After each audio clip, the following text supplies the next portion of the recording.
WhatsApp everyone, this is Shubho and new blog video. এমনি তো বাজারে বসে বসে বোর হচ্ছিলাম, বন্ধুরা মিলে ভাবলাম খামার বাড়ি থেকে ঘুরে আসা যাক। আর বর্তমানে খামার বাড়িটা অবস্থিত আছে চটলা বাজারের পশ্চিম পাশে। সো এটা কিন্তু মেন রাস্তা নয়, আমরা কিন্তু শর্টকাটে যাওয়ার জন্য সাইড দিয়ে যাচ্ছি। এটা হচ্ছে খালের পাশে দিয়া, কলোনিকের পাশে দিয়া। সো এই জায়গা দিয়ে যাইতে ম্যাক্সিমাম সময় লাগবে 5 মিনিট থেকে 7 মিনিট। আর এমনিতে দেখতে পাচ্ছেন যে খালের পাশে কিছু কলোনি আছে, মানে এই যে ডাইন সাইডে কিছু কলোনি আছে খালের পাশে। তো আমরা এই পাশ দিয়ে যাচ্ছি, ওইটা হচ্ছে ওই পাশে। আর এমনি তো খামারে যাওয়ার কোনো প্রিপারেশন ছিল না, হাটবার ছাড়া কিন্তু আমরা মাঠে বল খেলি। আর আজকে হাটবার কারণে গরু উঠছে মাঠে, যার কারণে বল খেলতে পারি নাই।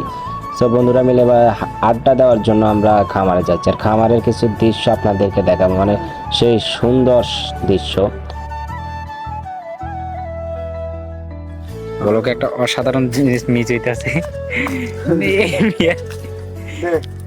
হ্যালো, ভালো আছেন?